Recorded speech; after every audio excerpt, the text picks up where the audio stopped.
Hello ज्योति। मेरी आवाज आ रही है? आज मेरा वीडियो थोड़ा ऑन नहीं रहेगा क्योंकि मैं हॉस्पिटल में हूँ। मैं हॉस्पिटल से क्लास ले रहा हूँ तो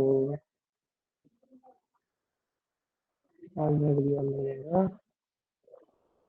ओके। पर मेरी आवाज आ रही है ना? क्लियर है आवाज? ज्योति, प्रियंका, दोनों हाँ बोलो।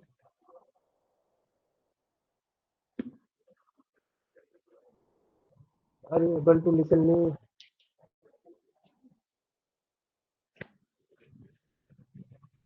और नॉट?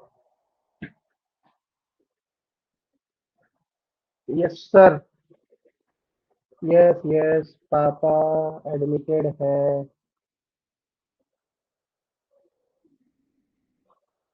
पापा एडमिटेड है, उनको ब्रेन स्ट्रोक आया था। इसलिए तो मैं बीच में क्लास छूट गया था क्योंकि उस समय ऑपरेशन कर रहा था।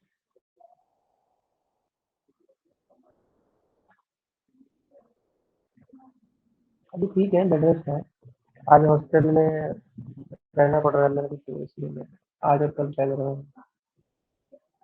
इसलिए क्लासेस जो है सही चलेगी।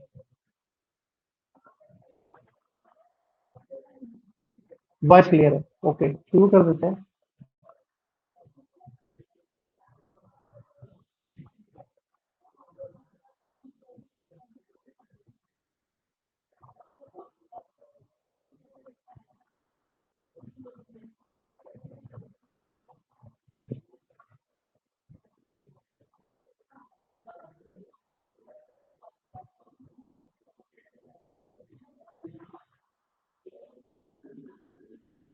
फोर टीम टेक्नोलॉजी नहीं, फोर नहीं है, मॉडर्न बायोलॉजी है।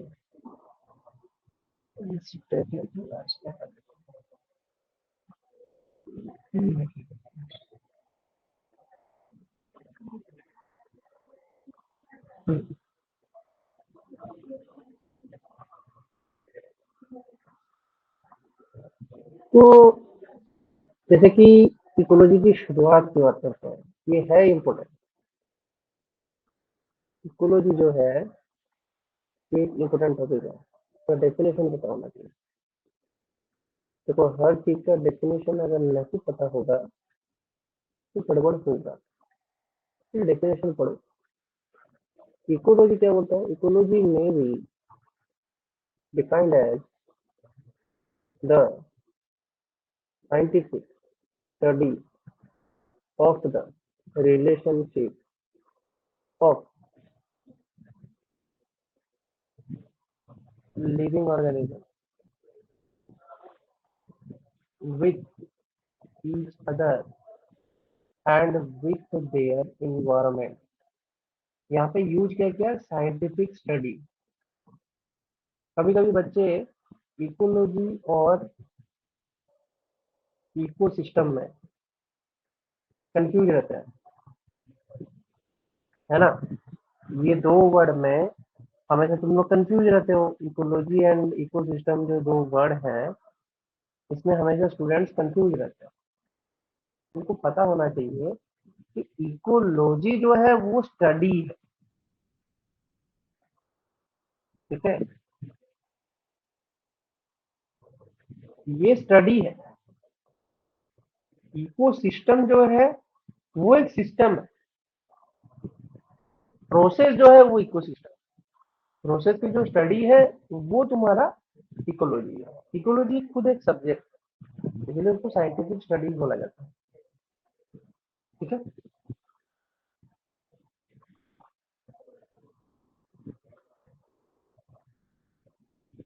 तो scientific study of living organism with each other. ठीक है, इसको हम इकोलॉजी बोलते हैं। करेक्ट। अब इसकी शुरुआत किन्होंने की? हंस हैकेल ने की थी 1866 में। एक जर्मन बायोलॉजिस्ट था जिसने फर्स्ट टाइम क्या डिफाइन किया था ecology as the body of knowledge इसको बॉडी ऑफ नॉलेज बोला उन्होंने। ओके, फिर क्या हुआ, the term ecology was derived. अब इन्होंने तो फर्स्ट टाइम इकोलॉजी को कॉइन कर दिया था, लेकिन डिराइव किससे हुआ है, दो ग्रीक वर्ड से हुआ है। Oikos means house, logos means study, ठीक है, to denote the relationship between the organism and there,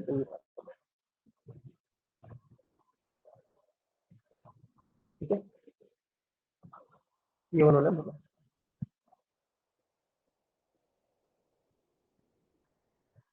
फिर क्या हुआ, यूपी ओडम जो थे 1969 में डिफाइन किए इकोलॉजी को as the study of structure and function of nature.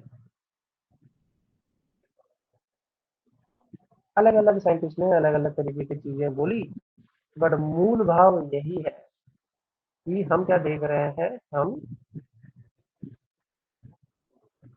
Organism interaction environment, यही चीज देख रहे हैं किसमें, इकोलॉजी वाले सब्जेक्ट में। करेक्ट, इतना ही उसकी कहानी है, मूल भाव में यही है, इससे ज्यादा कुछ नहीं है। ठीक है, basically we are observing this much only in the main study. Okay, तो इसमें कुछ ब्रांचेस हैं, इकोलॉजी में कुछ ब्रांचेस भी होंगे। तो पहला जो ब्रांच है उसको हम बोलते हैं ऑटियो इकोलॉजी। ठीक है, या तो ऑटियो इकोलॉजी बोलते हैं। तो ऑटियो इकोलॉजी क्या होता है, इसमें क्या होता है, it involves the study of an individual animals और plant species with its environment. अब इसका मीनिंग है, सपोज करो एक पौधा है,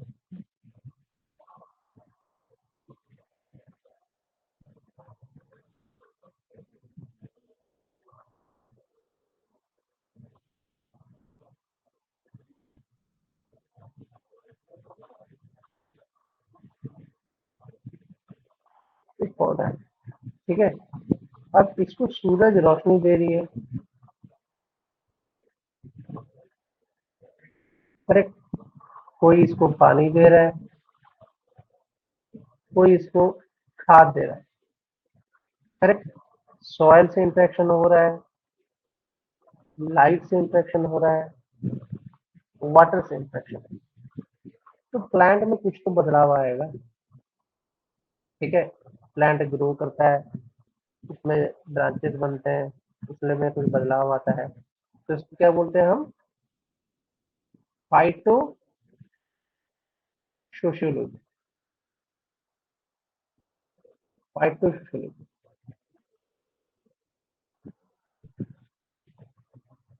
ठीक है, या तुम बोलो फिजियोलॉजिकल, फिजियोलॉजिकल, फाइटो सोशियोलॉजी या फिजियोलॉजिकल बोलो, स्टडीज किसका देख रहे हो, प्लांट का देख रहे हो। तो एक इंडिविजुअल स्पीसीज का अपने इन्वायरमेंट से क्या इम्पैक्ट पड़ रहा है, सिर्फ एक इंडिविजुअल स्पीसीज का, अगर तुम उसकी बात करते हो तो तुम ऑटियो इकोलॉजी ब्रांच को पढ़ रहे हो, जिसे तुम फाइटोसोशियोलॉजी पे काम करते हो। फिर आता है तुम्हारा क्या, सीन इकोलॉजी। तो क्या बोलता है, study of relation of group of different species with their environment. जब तुम बहुत सारे स्पीसीज का स्टडी करते हो एनवायरमेंट के साथ, तब तुम्हारा क्या आता है, सीन इकोलॉजी। ठीक है, क्लियर है। तो क्या सीन इकोलॉजी का कोई एग्जांपल दे सकते हैं, एनी गेसेस,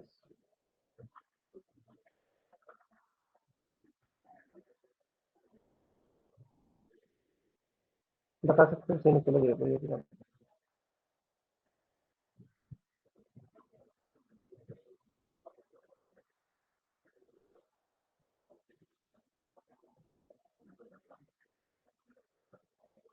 बताओ, कोई भी गेस कर सकते हो, सेम इकोलॉजी में क्या हो सकता है।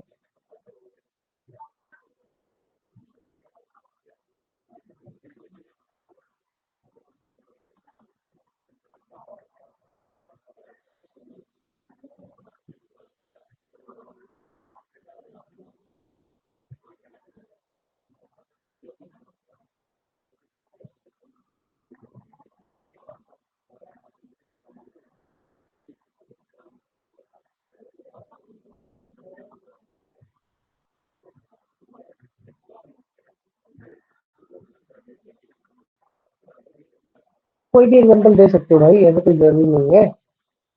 बताओ। अरे चार, चार, तीन चार लोग ज्वाइन किए यार, कोई भी आंसर दो, नहीं पता है तो नो सर बोला करो, फिर समझा रहा हूँ।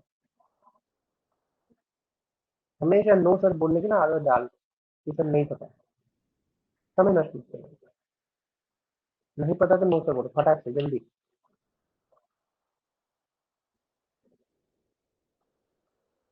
जल्दी जल्दी।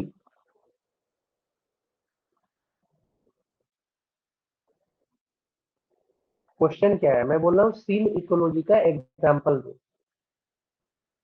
जैसे तुमको ऑटियो इकोलॉजी का एग्जाम्पल दिया कि पौधा ग्रो कर रहा है, प्लांट वाटर सॉइल, उसी तरीके से सिन इकोलॉजी का एग्जाम्पल दो।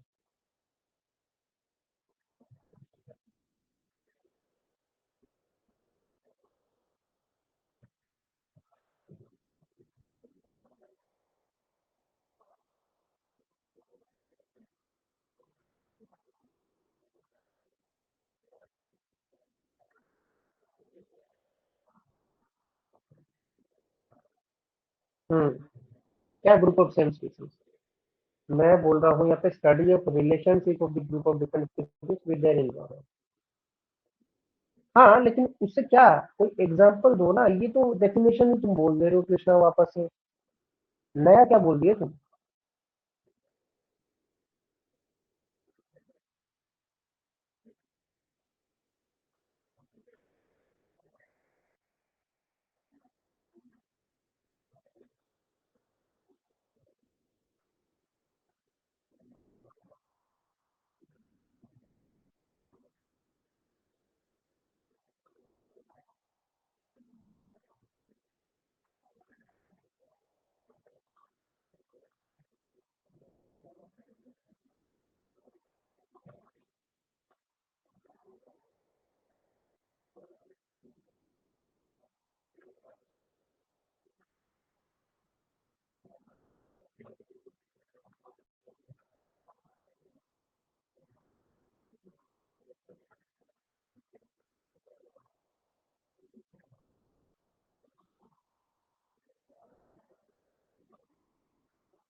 लायन एंड टाइगर क्या भाई, इंटरेक्शन बताओ, इन्वायरमेंट के साथ कोई इंटरेक्शन हो रहा है या नहीं हो रहा है।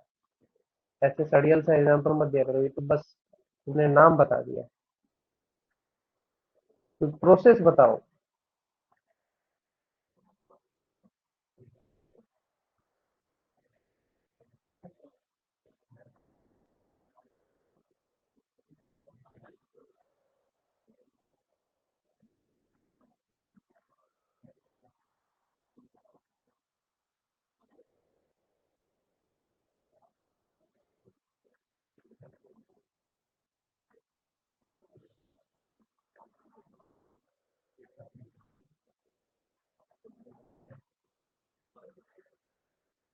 अरे प्रियंका ज्योति, चुप मत बैठा रहो।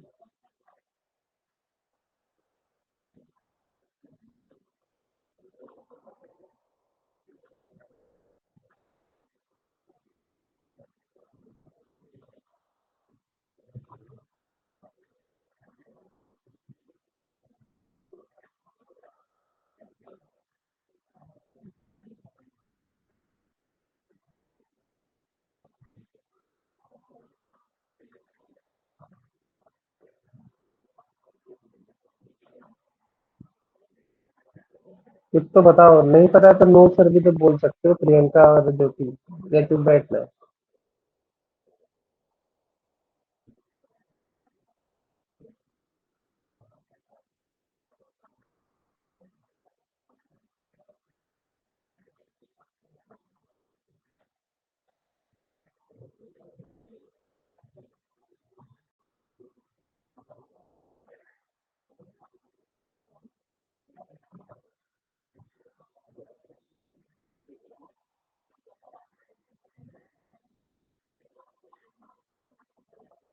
ओके,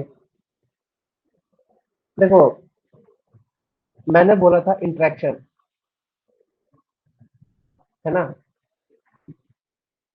बहुत सारे स्पीशीज का इंटरेक्शन। सपोज करो एक पॉन्ड इकोसिस्टम है,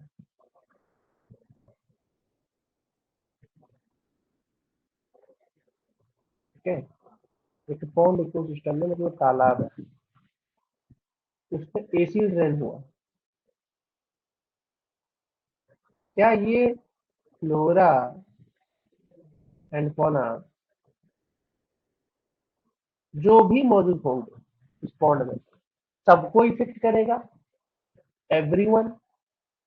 तो ये जब सबको इफेक्ट करेगा तो सबके लिए ऊपर ये लागू होगा। कौन? Synecology. ये सीन इकोलॉजी का एग्जांपल है। यही तो बोला है, study of relation of group of different species with their environment. Environment के साथ इंटरेक्शन। लायन एंड टाइगर तो एग्जाम्पल है दो स्पीसीज के, जो अलग अलग स्पीसीज के एग्जाम्पल दिए तुमने, नाम बताए बस। उनका इन्वायरमेंट के साथ क्या रिलेशन है, तुम ये नहीं बता पा रहे हो कृष्णा। इकोलॉजी का डेफिनेशन का मीनिंग ही है कि इन्वायरमेंट के साथ जो इंटरेक्शन हो रहा है ऑर्गेनिज्म का, वो process. Process is the important thing here. तुम प्रोसेस नहीं बता पाओगे, सिर्फ स्पीसीज का नाम ले लोगे, तो ये तो कोई वैलिड पॉइंट नहीं हुआ ना। क्योंकि वो तो 2 क्लास का गधा बच्चा भी जानता है लायन और टाइगर क्या, दो अलग अलग स्पीसीज है।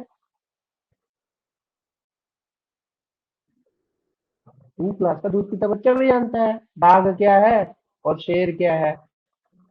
मोगली का मूवी वो देखता है, वो पता ही है।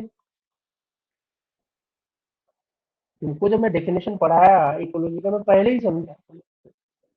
Process, it is process. Process को डिफाइन कर रहा है, interaction process.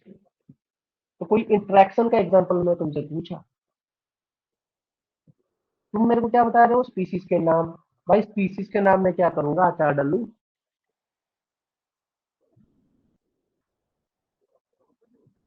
Don't do like that, ठीक है? Process, definition. Definition is the most important thing. मैं पूछूंगा तुमसे बार बार डेफिनेशन, तुमको नहीं आएगा तो तुम्हें एग्जाम में फेल हो ही समझ चुका।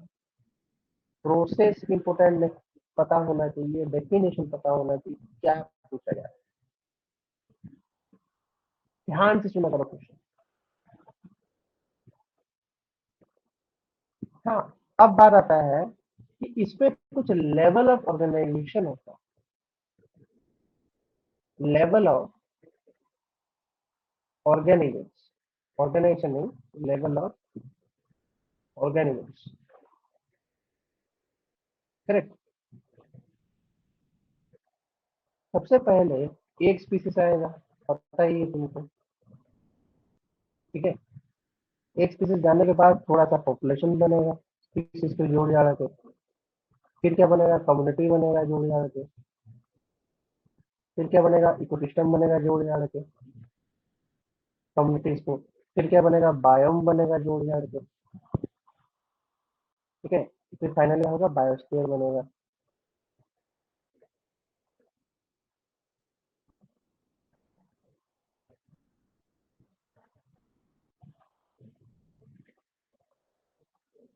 ठीक है, तो ये तुम्हारे 6 पॉइंटर बनेंगे,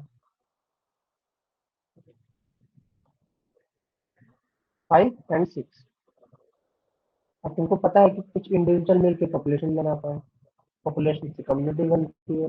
अब फिर तुमको कल को एग्जाम में पूछ सकता है कि कहाँ पे जाके तुम्हारा स्पीसीज जो होता है ग्रुप ऑफ स्पीसीज बन जाता है। तो कम्युनिटी लेवल पे ग्रुप ऑफ स्पीसीज होते हैं। तो पूछ भी सकता है ना, ग्रुप ऑफ स्पीसीज कौन से लेवल ऑफ ऑर्गेनिजम्स को दर्शाता है? कम्युनिटी। पॉपुलेशन एंड इंडिविजुअल में अभी भी सेम स्पीसीज है। करेक्ट। और बायोम जो एक वर्ड यूज हो रहा है यहाँ पे, बायोम बायोम बायोम, ये इसका क्लाइमेटिक सिग्निफिकेंस है। ये क्लाइमेट के हिसाब से चेंज होता है बायोम। ये भी याद रखना, क्लाइमेट के हिसाब से तुम्हारा बायोम चेंज होता है। You should know. ओके।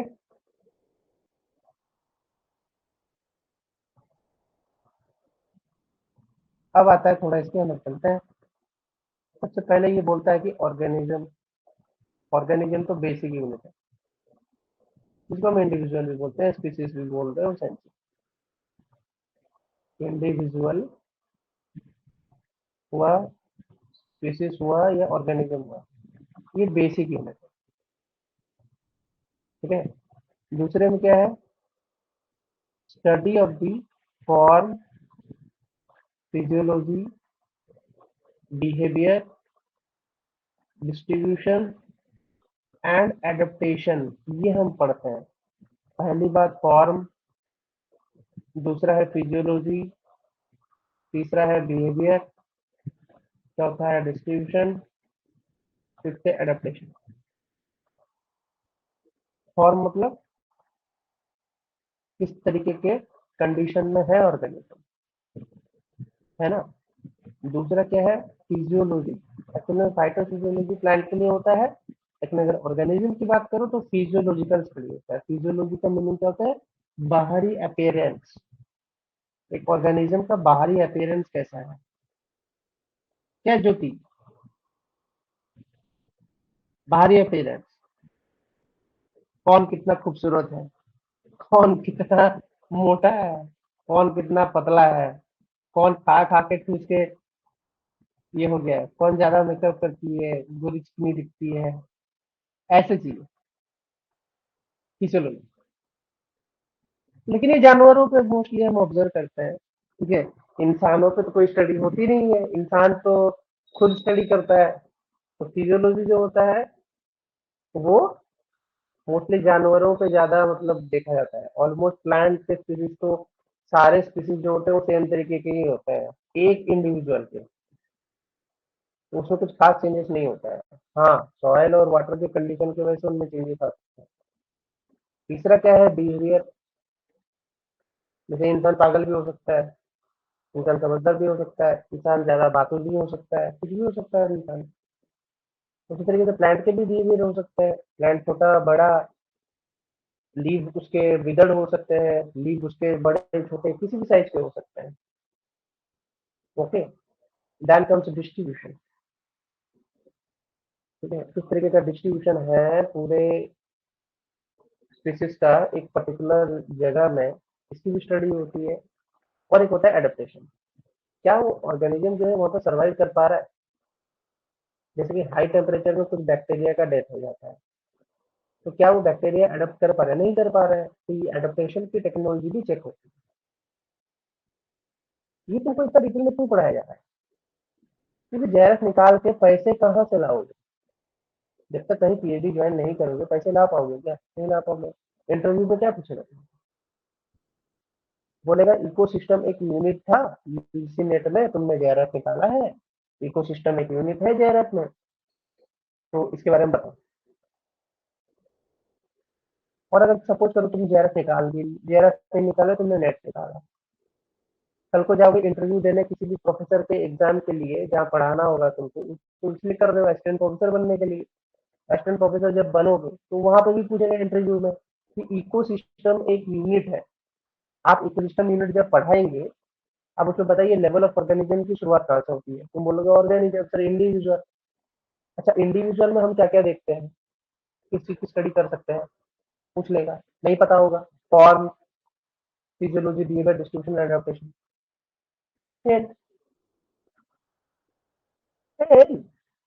सीधी बात है।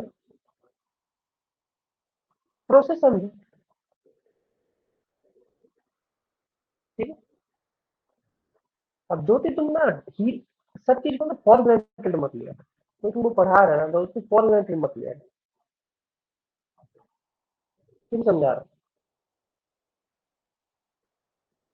क्लासेस का जो तुमको फिलअप में पढ़ाया जा रहा है, एक सब्सिडाइज्ड प्राइस में तुमको इतना कंटेंट मिल रहा है।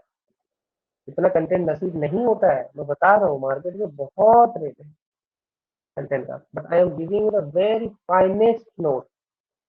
इतना बढ़िया नोट तुमको मिल रहा है, उसका फायदा उठा नहीं रहे हो तुमने।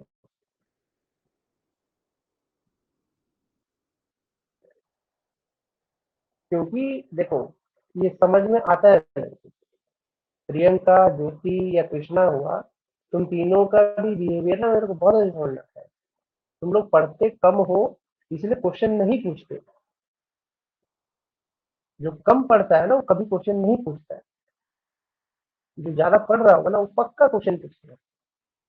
जो क्वेश्चन ही नहीं पूछता, उससे क्या एक्सपेक्ट करूँ कि वो एग्जाम अच्छा करेगा? क्योंकि तुम्हारे पास तो क्वेश्चन ही नहीं है ना, तुम क्वेश्चन सॉल्व ही नहीं करते तो क्वेश्चन आएगा कहाँ से? कल मैंने तुमको इतना सारा क्वेश्चन करवाया पी वाई क्यूज के, इतने सारे तुमको दो दो टॉपिक्स के पी वाई क्यूज के क्वेश्चन करा चुका हूँ। क्या तुमको कहीं पे भी डाउट नहीं है उस क्वेश्चन में?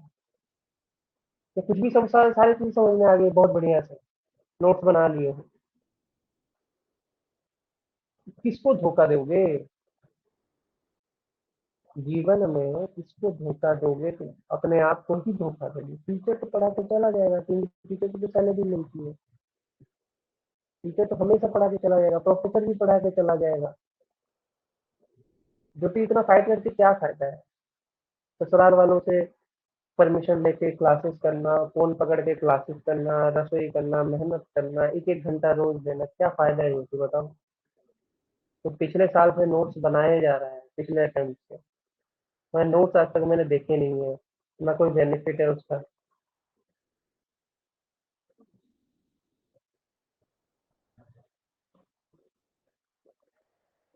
डिप्रेसिंग बातें कर रहा हूँ, बट समझो इस चीज को, गहराई से समझो। सबको समझा रहे हैं। पर्पज क्या है कृष्णा? 9 to 5 वाली जॉब करनी है, और फिर आके थक हार के क्लास करना है और फिर सो जाना है? यही पर्पज है लाइफ का? दिल्ली में रहने वाला या कहीं पे भी रह रहे हो, जहाँ पे भी तुम, पर्पज है तुम्हारा कुछ लाइफ का? पर्पज भी तो होना चाहिए। क्या पर्पज से चल रहे हो जिंदगी?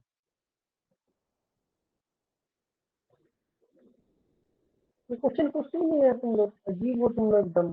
क्लासेस में आते हैं चले जाते हो, कोई फायदा नहीं होगा ना प्रियंका, बिल्कुल भी फायदा नहीं होगा। ऐसी चीजों से कुछ नहीं फायदा होता, नहीं कर पाओगे।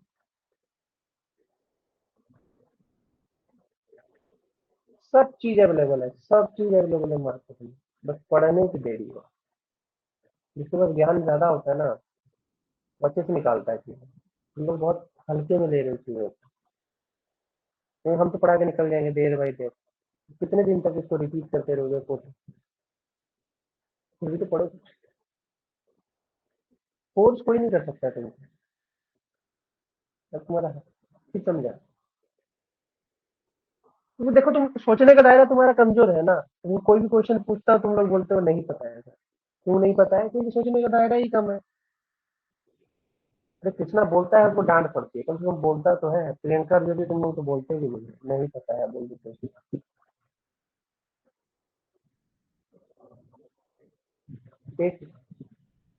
फिर सॉरी सर बोलने से कुछ नहीं होगा। सॉरी कब तक तुम करोगे? सॉरी बोल बोल के तो यहाँ पहुंचे हो, सॉरी समझो, सॉरी क्यों बोलते हैं? सॉरी इसलिए बोला जाता है ताकि उस मिस्टेक को वापस से रिपीट नहीं किया जा सके। जो कि आज तक तुमने रिकॉर्ड ब्रेक किया है, 100 बार तुमने बोला कि सर नहीं पता है मेरे को। तो गिनती कर चुका हूँ, 100 से ऊपर हो सकता है। पर ग्रांटेड मत लिया करो जो पढ़ाया जा रहा है। फिर आता है देखो पॉपुलेशन। पॉपुलेशन में तो वही ऑर्गेनिज्म रहेगा, पर उसका ग्रुप बन गया होगा, consisting of a different population that live in a defined area and interact with each other. Population is defined as a group of freely interbreeding individuals. अभी बात आता है कि इंटरब्रीडिंग इंडिविजुअल्स का मीनिंग है, मेल फीमेल। अपनी जनजाति को बढ़ा रहे हैं, मेल फीमेल मिल के अपनी जनजाति को बढ़ा रहे हैं, ऑफ सेम स्पीसीज। ठीक है, एक गांव है, उसमें दो मेल और एक मेल एक फीमेल चले गए, उन्होंने बच्चा पैदा किया, उनके बच्चे पैदा हुए, उनके बच्चे बैठ के एक गांव बन गया। ठीक है, तो 1999 में शुरुआत की थी, 2023 तक 25 बच्चे हो गए, 25 बच्चों का गाँव बन गया। ठीक है, तो इसको पॉपुलेशन माना जाएगा। This is the only population. Interbreeding individuals है।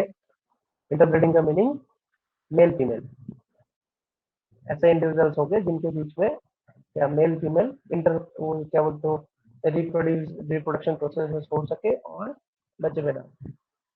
वो सब एक जगह में रहते हैं तो उसको पॉपुलेशन कहा जाता है। लेकिन होने चाहिए सेम स्पीसीज, अलग स्पीसीज के भी।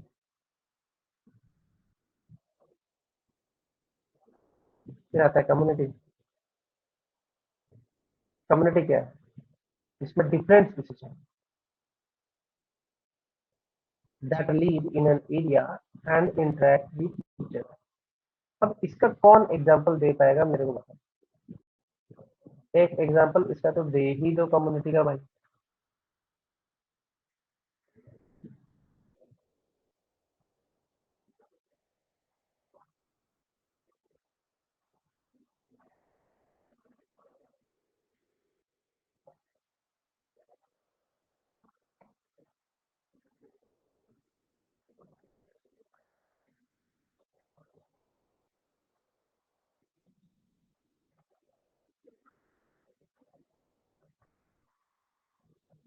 बताओ यार, तुम लोग तो इतना डम टाइप का काम करता है, बोलता भी नहीं है कुछ। बोलो, कम्युनिटी का कोई एग्जांपल तो दो।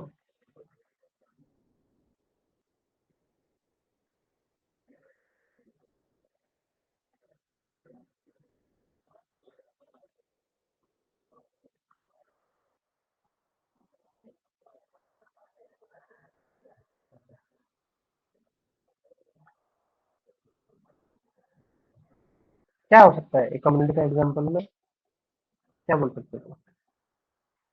Indian elephant and African elephant, ये तो डिफरेंट स्पीसीज हुए।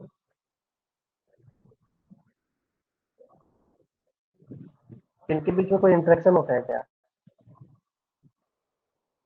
सेंटेंस फिर नहीं पड़ रहा है। इंटरेक्ट विद ईच अदर, क्या ये एक दूसरे का खून कर देते हैं, क्या मार काट के खा जाते हैं? ऐसा कुछ होता है?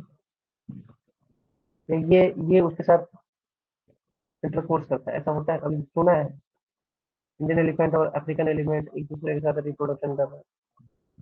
नो, ये भी नहीं होता है।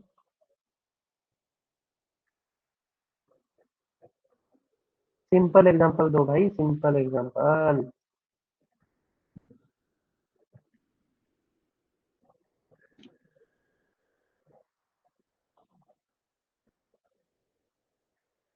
Like deer and lion.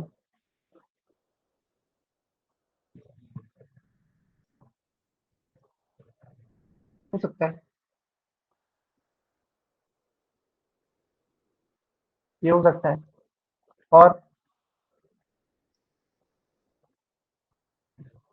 ये तो तुम तो नेगेटिव वाला दिए।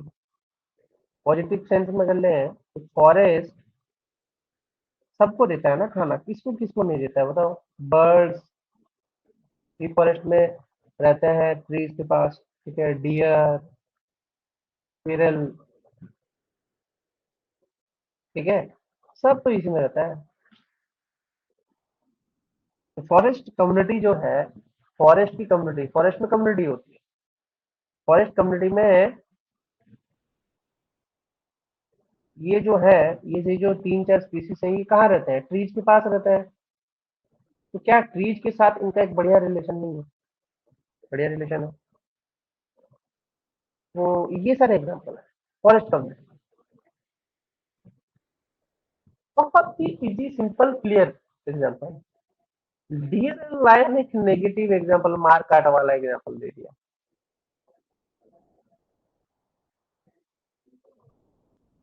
खैर छोड़ो, अब बात करते हैं इकोसिस्टम की।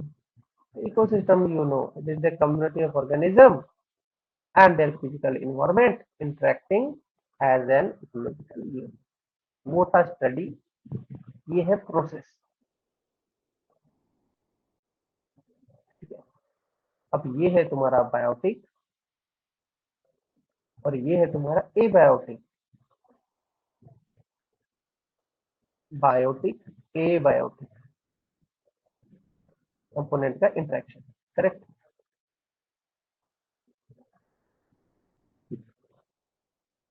कोई इकोसिस्टम का एग्जांपल दे सकते हो? कितने तरीके के इकोसिस्टम के नाम जानते हो? अरे ये तो बता दो प्रियंका, इतना भी कमजोर नहीं हो यार तुम लोग।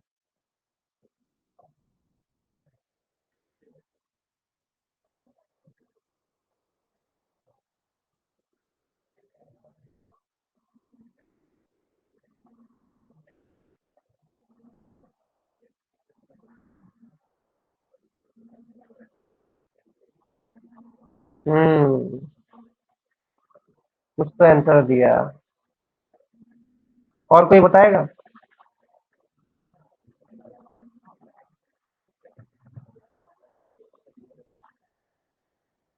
Aquatic, terrestrial, tropical, rain forest. Tropical, aquatic.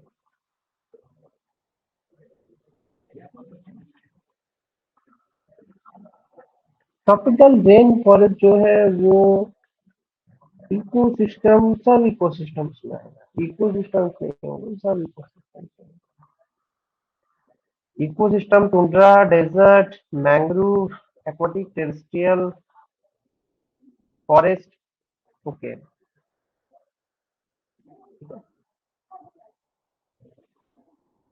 ये सारे ठीक बोला तुमने, इकोसिस्टम है। क्योंकि ये सारे इकोसिस्टम जो है इनमें अलग अलग तरीके से इंटरेक्शन होता है, बहुत सारी कम्युनिटीज भी होती हैं। ठीक है, ये चीज करेक्ट है। अब आता है तुम्हारा जो मैंने समझाया था, क्या? इससे थोड़ी बड़ी ऊपर unit, that is bio. Bio क्या होता है? एक लार्ज कम्युनिटी यूनिट होती है जो कि कैरेक्टराइज होता है मेनली बाई वेजिटेशन टाइप। उनको वेजिटेशन टाइप से ही पकड़ा जा सकता है। एंड एसोसिएटेड फोना, दो चीज, एक तो वेजिटेशन टाइप देखते हो या तो तुम फोना देखते हो। फोना मतलब समझ लो एनिमल स्पीसीज, ठीक है। लेकिन found in a specific climatic reason, बहुत ही इंपॉर्टेंट है स्पेसिफिक क्लाइमेटिक रीजन। तुमको एक टॉपिक मैंने पढ़ाया था, बायो जियोग्राफिक प्रोविनेंसेस, प्रोविनेंसेस ऑफ इंडिया। ये टॉपिक मैंने ना यूनिट 1 में पढ़ाया था। जब यूनिट 1 में ये टॉपिक मैंने पढ़ाया था तब मैंने कुछ चीजें समझाई थी उसमें। क्या? कि क्लाइमेट अलग अलग, इंडिया भरा है अलग अलग क्लाइमेट से, करेक्ट। अब कोई स्पीसीज अगर तुम्हारा हिमालय में जिंदा है, जैसे मैं बात करता हूँ हिमालयन में तुम्हारा, क्या बोले तो हिमालयन में क्या बोले, लंगूर, गोल्डन लंगूर की बात करते हैं। गोल्डन लंगूर तुमको केरला में नहीं दिखेगा, ठीक है। उसी तरीके से तुमको ब्लू शिप जो है वो तुमको मध्य प्रदेश में नहीं दिखेगा। ये सब कहाँ दिखेंगे? हिमालय में दिखेगा। क्यों? क्योंकि उस क्लाइमेट के लिए बने हैं, तो उस क्लाइमेट के लिए सूटेबल है। जो जिस क्लाइमेट के लिए सूटेबल होता है वो उसी क्लाइमेट में दिखता है, ठीक है। गोल्डन लैंगूर, ब्लू सी सब वगैरह वही नहीं, करेक्ट। तो इस चीज का ज्ञान तुमको होना चाहिए कि कौन कहाँ कैसे मिलता है, किस तरीके से मिलता है, क्या उसकी फैसिलिटी होती है, किस तरीके से वो लागू होता है, बायोम क्या है, कैसे काम करता है, ठीक है। अगर तुमको ये सारे यूनिट्स बहुत अच्छे से पता हो जाएंगे तो तुम कर लोगे। इको सिस्टम जो है ना, ये बेस है। अगर तुम यहाँ मार्क्स खा गए ना इकोसिस्टम वाले टॉपिक में, ये इन्वायरमेंटल बायोलॉजी जो तीसरा यूनिट है ना, ये बहुत ही डेंजरस यूनिट है। इस यूनिट का बहुत बड़ा रोल है। तुम आगे चल के ना इसी यूनिट के बेसिस में तुम एंट्रेंस क्लियर करोगे, इसी यूनिट के बेसिस में तुम्हारा इंटरव्यू क्लियर होगा, इसी यूनिट के बेसिस में तुम्हारा जॉब भी लगेगा।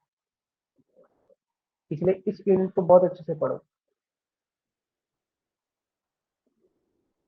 अब देखो प्रियंका, मैंने ये golden langur and blue seek के नाम क्यों लिए? इसका रीजन है, तुम एक एक्ट पढ़ोगे, वाइल्ड लाइफ प्रोटेक्शन एक्ट, उनमें इनका नाम का जिक्र होगा। ये स्नो आउल का नाम इसलिए नहीं लिया हो, ठीक है? थोड़ा कोर्स से रिलेटेड चीजें मैं पढ़वा रहा हूँ, ताकि तुम्हारे दिमाग में ना ये चीज बैठ जाए। अभी पढ़ रहे हो तो उस समय भी बैठ जाए, उस समय भी तुमको ये चीज आ जाएगा दिमाग में कि ये सर ने पढ़ाया था। ओके, अब आता है हैबिटेट एंड ऑर्गेनिज्म।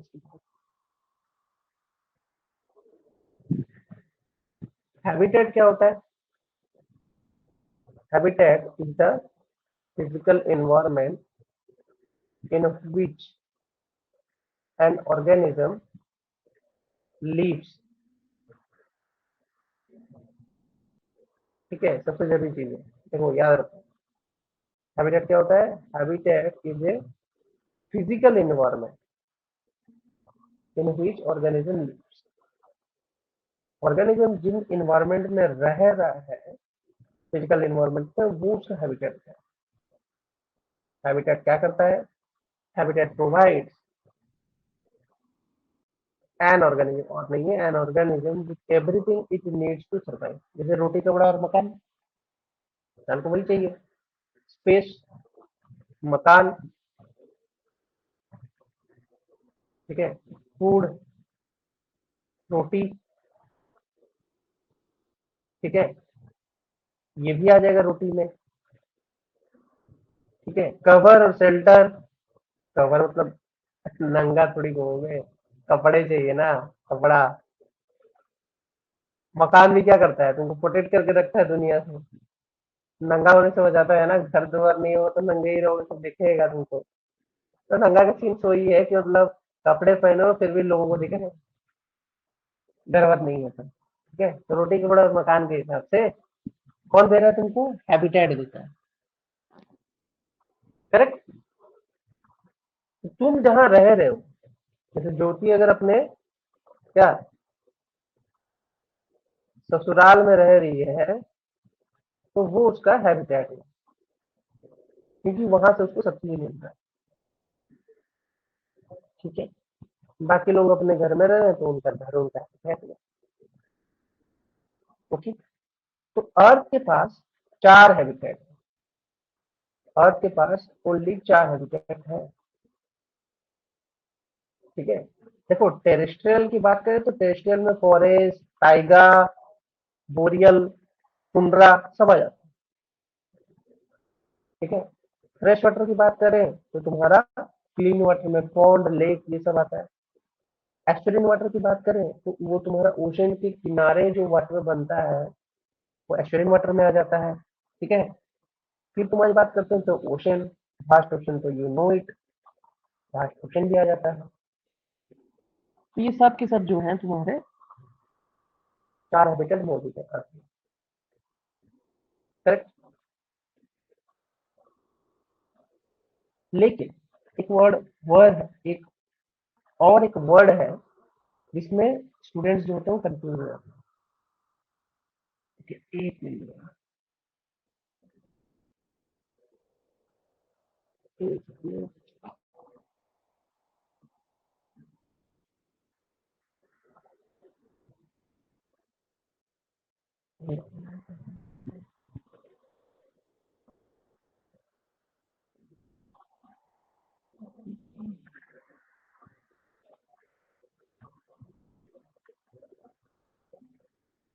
कुछ और वर्ड है जिसमें बच्चे कंफ्यूज हो जाते हैं।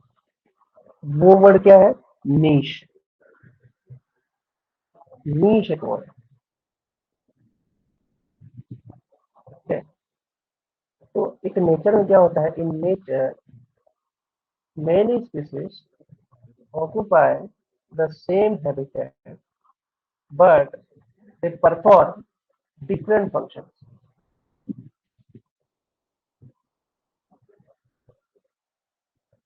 ठीक है।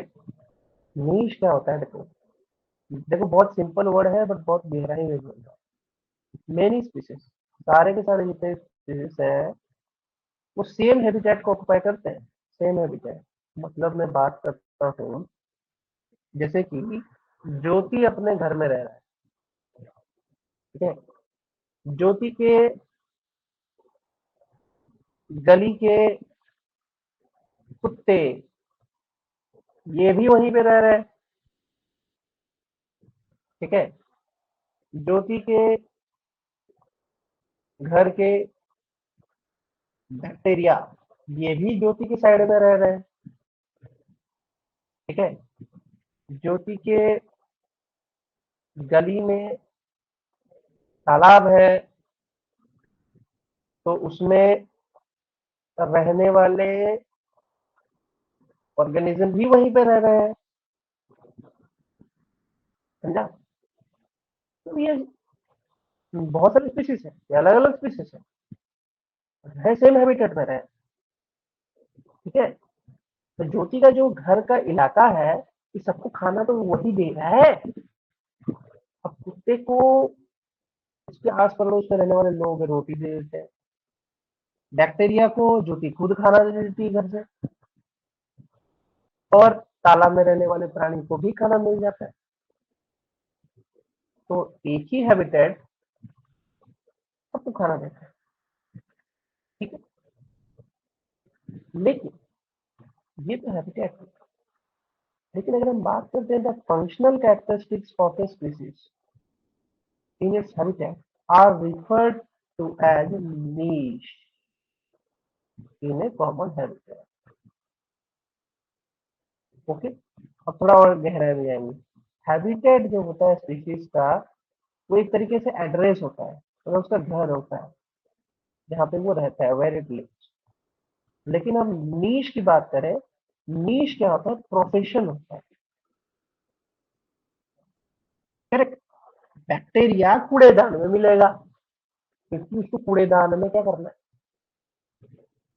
खाने को डिग्रेड करना है। ज्योति मिलेगी किचन में क्योंकि वो क्या है? बहू है, तो काम है रसोई करना। जब वो बहू बनी रहती है, ठीक है, जब वो मदर होगी अपने बच्चों की सेवा करेगी, जब वो वाइफ होगी अपने हस्बैंड की बात करेगी। तो as a profession, housewife as a profession है तो वो हाउस में रहेगी, अपना काम करेगी। हैबिटेट और नीड सेम हो सकता है, ऐसा कहीं नहीं लिखा है कि नहीं हो सकता है। करेक्ट। बाई प्रोफेशन तुम्हारा एक अलग हैबिटेट होता है।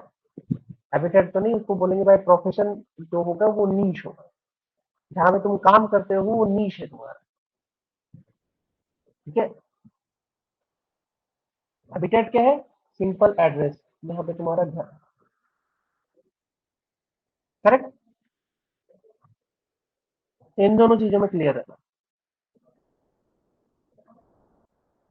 ठीक है। तो देखो वो ये बोलता है the term niche means the sum of all the activities and relationships of a species by which it uses the resources in a habitat for its survival and reproduction। ये एक्टिविटीज है, फिर वही बोल रहा हूँ, घर और एक्टिविटीज में फर्क। हैबिटेट हर चीज को बोला जाएगा जो तुम्हारा एक्टिविटीज में आ रहा है। तुम घर से जा रहे हो बाहर, कुकिंग कर रहे हो, डांसिंग कर रहे हो, खाना पका रहे हो, पैसे कमा रहे हो, ये सब एक्टिविटीज में आ रहा है सर्वाइवल के लिए। जितना भी काम तुम सर्वाइवल के लिए कर रहे हो सब के सब नीच में आएगी। करेक्ट। वही वो बोल रहा है, प्रोफेशन ऑफ ऑर्गेनिज्म जो है उसको नीच बोलते हैं। तो नीच is a unique for a species. Her species का जो काम है वो यूनिक ही होता है उसके लिए। वाइल वो स्पीसीज जो है वो बहुत सारे हैबिटेट को शेयर कर सकता है। No two species in a habitat can have same niche. अब अगर कुत्ता बोलेगा नहीं, मेरे को ना इंसान ही बच्चा पैदा करना है, इंसान का बच्चा थोड़ी पैदा करेगा।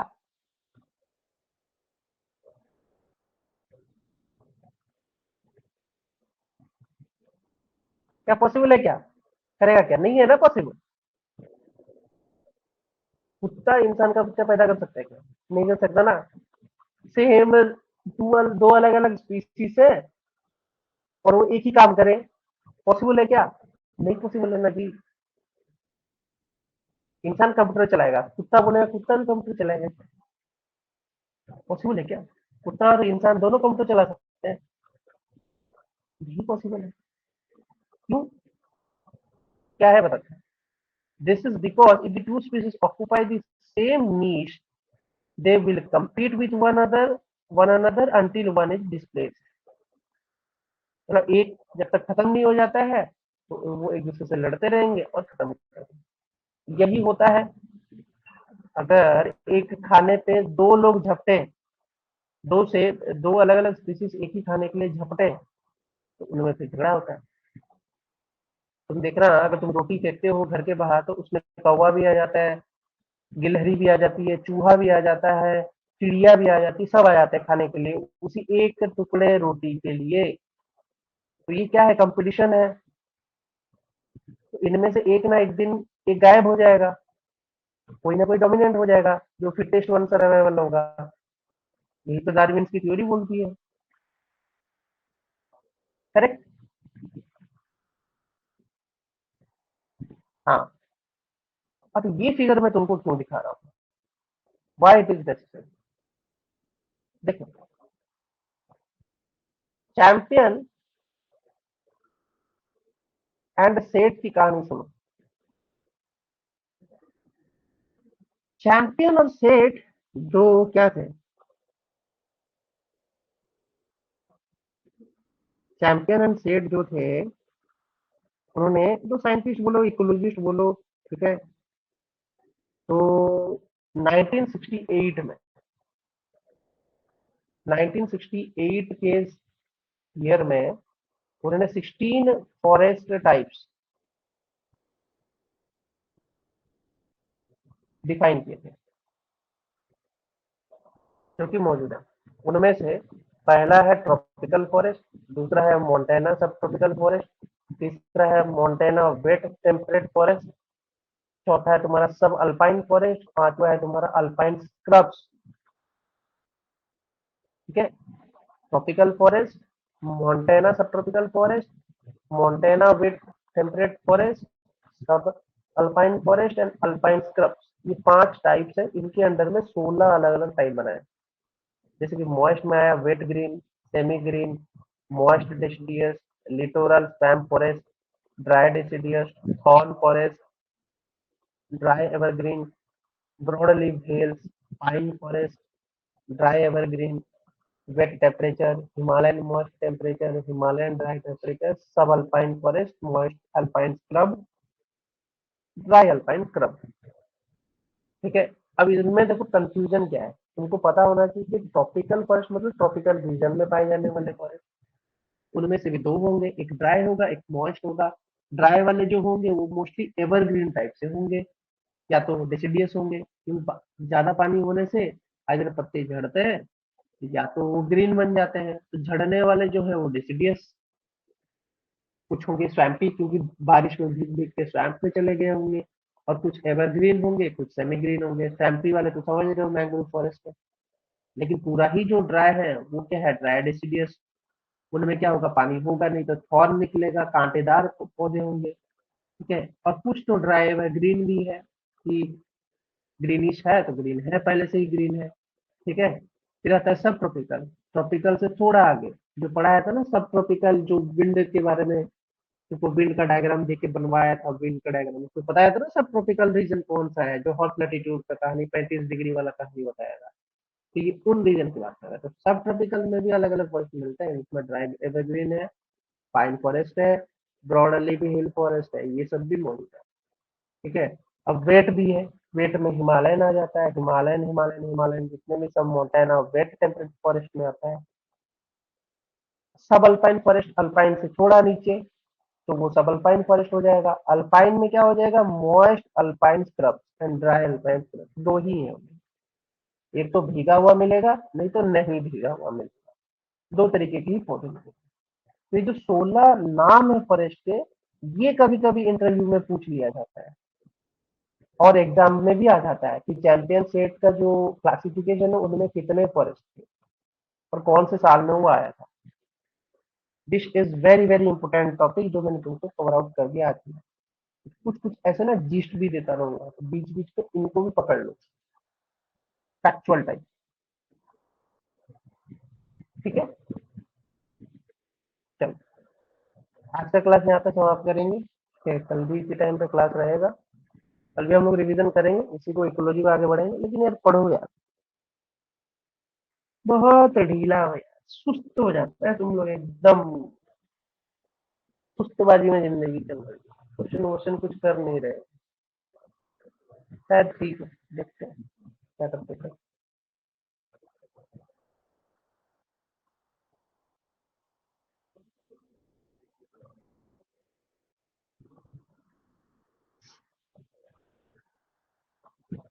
गुड नाइट, गुड नाइट, रिको गुड नाइट।